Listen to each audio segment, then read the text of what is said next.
الحمدللہ رب العالمین وبہ استعین واشہد ان لا الہ الا اللہ وحدہ لا شریک لہ واشہد ان محمدا عبدہ ورسولہ اما بعد۔ گرامی قدر مشاہدین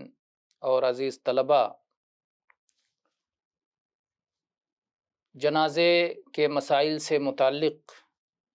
تعلیمی دروس کا یہ سلسلہ اللہ کے فضل و کرم سے جاری ہے،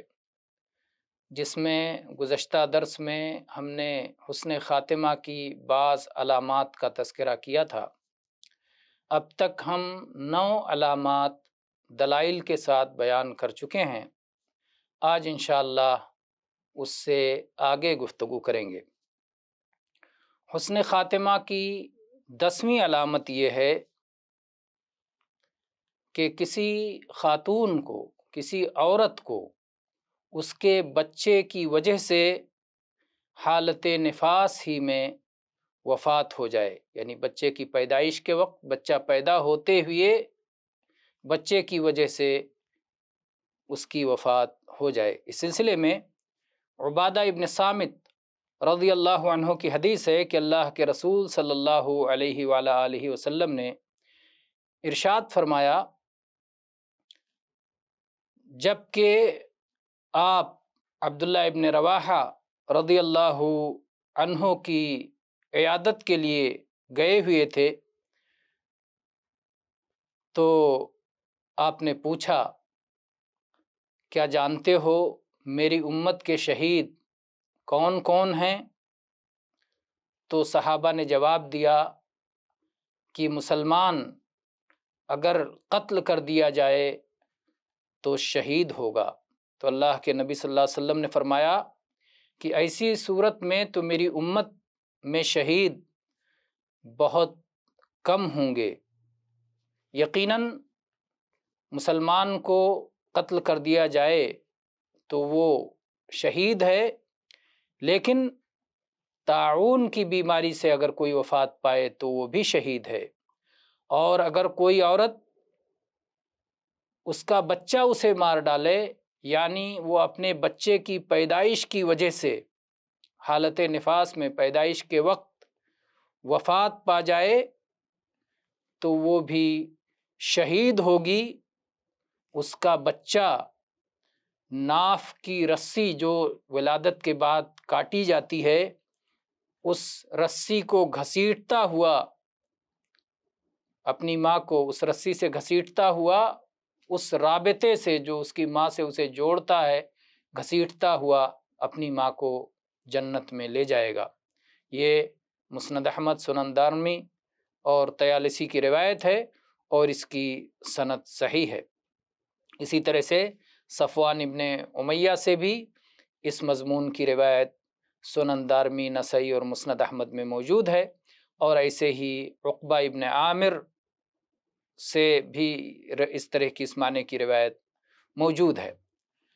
اور 11ویں اور 12ویں علامت حسن خاتمہ کی یہ ہے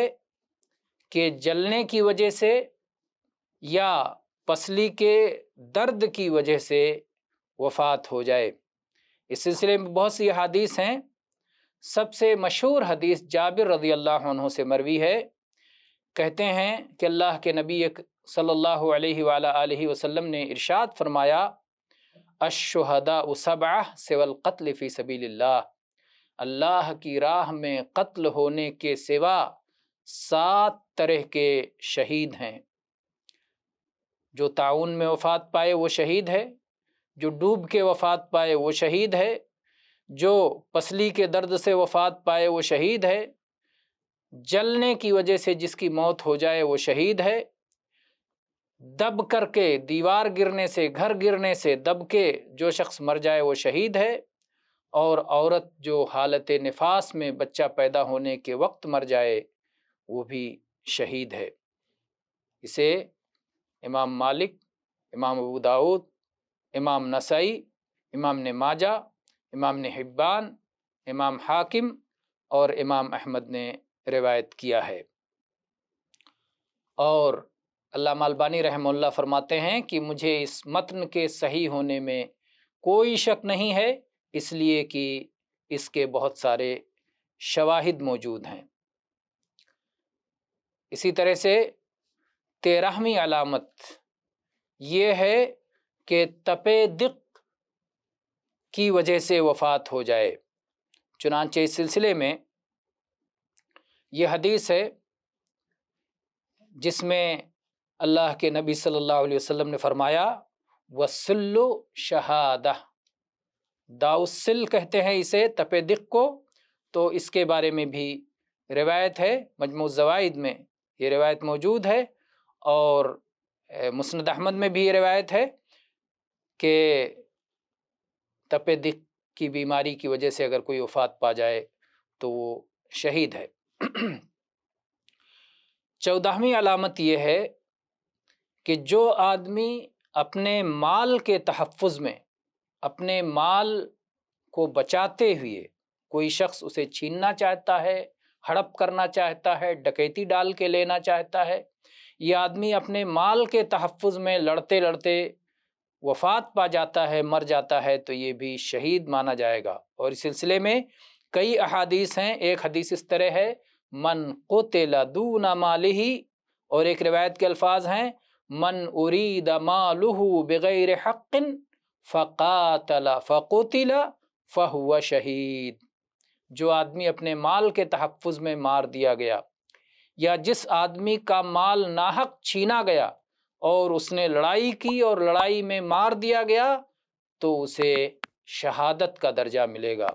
یہ حدیث صحیح بخاری میں، صحیح مسلم میں، سنن ابی داؤد، سنن نسائی، سنن ترمذی، سنن ابن ماجہ، مسند احمد جو ہے مختلف حدیث کی کتابوں میں یہ حدیث موجود ہے۔ اسی طرح سے ابو ہریرہ رضی اللہ عنہ سے مروی ہے کہ ایک شخص اللہ کے رسول صلی اللہ علیہ وآلہ وسلم کے پاس آیا اور اس نے کہا کہ اے اللہ کے نبی، آپ مجھے بتائیے کہ اگر ایک شخص آتا ہے اور مجھ سے میرا مال چھین کر لینا چاہتا ہے تو میں کیا کروں؟ اللہ کے نبی صلی اللہ علیہ وسلم نے فرمایا اپنا مال اسے مت دو۔ اس نے پوچھا مجھے بتائیے اگر وہ مجھ سے لڑنے لگے، آپ نے کہا تم بھی اس سے لڑو۔ کہا اگر وہ مجھے مار ڈالے، اگر مجھے قتل کر دے، آپ نے فرمایا تمہیں شہادت کا درجہ ملے گا۔ اس نے پوچھا کہ اگر یہ بتائیے اگر میں اس شخص کو مار ڈالوں تو کیا ہوگا؟ اللہ کے نبی صلی اللہ علیہ وسلم فرمایا وہ جہنم رسید ہوگا، وہ جہنم میں جائے گا۔ تم مار دیے گئے، تم سے ناحق تمہارا مال چھینا جا رہا تھا، تم نے لڑائی کی، دفاع کیا، تم شہید ہوگے، لیکن وہ ظالم تھا، وہ جہنم رسید ہوگا۔ یہ صحیح مسلم کی روایت ہے اور سنن نسائی اور مسند احمد میں بھی موجود ہے۔ اسی طرح سے مخارق رضی اللہ عنہ سے روایت ہے کہ ایک شخص اللہ کے نبی صلی اللہ علیہ وسلم کے پاس آیا اور اس نے کہا کہ اللہ کے رسول ایک شخص آتا ہے اور وہ میرا مال چھیننا چاہتا ہے۔ آپ نے فرمایا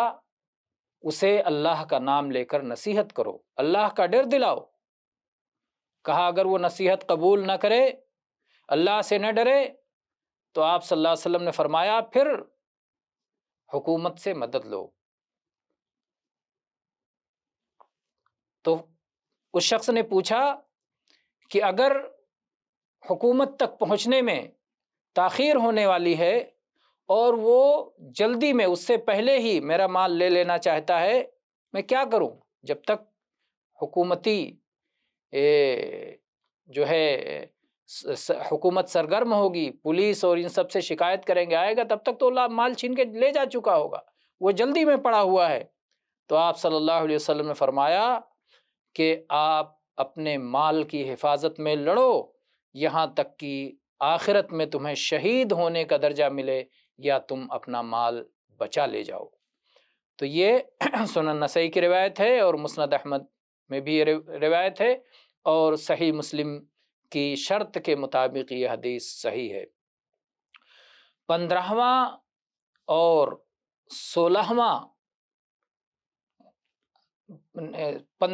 16ویں نشانی اور علامت حسن خاتمہ کی یہ ہے کہ آدمی اپنے دین اور اپنے جان کے تحفظ میں مار دیا جائے۔ اس سلسلے میں یہ حدیث ہے من قتل دون مالہ فہو شہید ومن قتل دون اہلہ فہو شہید ومن قتل دون دینہ فہو شہید ومن قتل دون دمہ فہو شہید۔ یہ سنن ابی داؤد، سنن نسائی، سنن ترمذی کی روایت ہے، اور امام ترمذی نے اسے صحیح قرار دیا ہے کہ جو شخص اپنے مال کی حفاظت میں مارا جائے وہ شہید، جو شخص اپنے عزت و آبرو، اپنے اہل و عیال کے تحفظ میں مارا جائے وہ شہید، اور جو شخص اپنے دین کی حفاظت میں مارا جائے وہ شہید، اور جو شخص اپنی جان کی حفاظت میں مارا جائے وہ شہید ہے۔ اسی طرح سے من قتل دون مظلمتہ فہو شہید، سنن نسائی کی روایت ہے کہ جو شخص کسی کے ظلم سے خود کو بچانے کے لیے اپنے دفاع میں لگا ہو اور مار دیا جائے تو وہ بھی شہید ہے۔ تو اس طرح سے آج ہم نے چند دو علامتیں اور بچی ہیں، ہم سوچ رہے ہیں کہ ان پر اس درس میں، آج کو اگرچہ درس کا وقت پورا ہوا چاہتا ہے لیکن ان دونوں علامتوں کو بھی ذکر کر کے ہی مکمل کر دیتے ہیں۔ 17ویں علامت یہ ہے کہ آدمی اللہ کی راہ میں پہرہ داری کر رہا ہو اور اس حالت میں اس سے وفات ہو جائے تو یہ بھی حسن خاتمہ کی علامت ہے۔ اور اس سلسلے میں صحیح مسلم کی یہ حدیث ہے کہ رباط یوم ولیلۃ خیر من صیام شہر وقیامہ وإن مات جرى عليه عمله الذي كان يعمله وأجري عليه رزقه وأمن الفتان، کہ ایک دن اور رات کی پہرہ داری ایک مہینے صوم رکھنے اور تہجد پڑھنے سے بہتر ہے، اور اگر اس حالت میں وفات ہو گئی تو اس کا عمل جاری رہے گا، یعنی اس کے عمل کا اسے ثواب ملتا رہے گا جو عمل وہ کر رہا تھا، اور اس کا رزق بھی جاری رہے گا اور فتنوں سے اس کی حفاظت کی جائے گی۔ اسی طرح سے یہ سلمان فارسی رضی اللہ عنہ سے حدیث مروی ہے، اور اسی طرح سے یہ حدیث بھی ہے کہ کل میت یختم علی عملہ الا الذی مات مرابطا فی سبیل اللہ، کہ ہر شخص کا عمل ختم ہو جائے گا، جو عمل بھی کر رہا تھا موت آ گئی، عمل کا سلسلہ منقطع، سوائے اس شخص کے جو اللہ کی راہ میں پہرہ داری کرتے ہوئے وفات پا گیا تو اس کا عمل ختم نہیں ہوگا بلکہ اس کے عمل کا سلسلہ قیامت تک جاری رکھا جائے گا، اور قبر کے سوال و جواب سے بھی وہ شخص محفوظ رکھا جائے گا۔ سنن ابی داؤد، سنن ترمذی کی روایت ہے، اور امام حاکم نے اسے شیخین کی شرط کے مطابق صحیح قرار دیا ہے۔ 12ویں علامت یہ ہے کہ کسی عمل صالح کرتے ہوئے وفات آ جائے، اور اس کی دلیل اللہ کے نبی صلی اللہ علیہ وسلم کی وہ حدیث ہے جس میں آپ نے فرمایا کہ جس شخص نے اللہ کی رضا کی خاطر لا الہ الا اللہ کا اقرار کیا اور اسی پر اس کا خاتمہ ہوا تو وہ جنت میں جائے گا، اور جس شخص نے اللہ کی رضا کی خاطر صوم رکھا اور اسی صوم کی حالت میں اس کا خاتمہ ہوا تو جنت میں جائے گا، اور جس شخص نے اللہ کی رضا کی خاطر صدقہ کیا اور اسی پر اس کا خاتمہ ہوا تو جنت میں جائے گا۔ یہ مسند احمد کی حدیث ہے، حذیفہ رضی اللہ عنہ سے مروی ہے اور صحیح سند ہے۔ تو یہ کل 18 علامات حسن خاتمہ کی ہیں جسے علامہ البانی رحمہ اللہ نے احکام الجنائز میں ذکر کیا ہے۔ اللہ تعالی ہم سب کا خاتمہ خیر پر فرمائے، آمین۔ وآخر دعوانا ان الحمد للہ رب العالمین، وصلی اللہ علی نبینا وسلم۔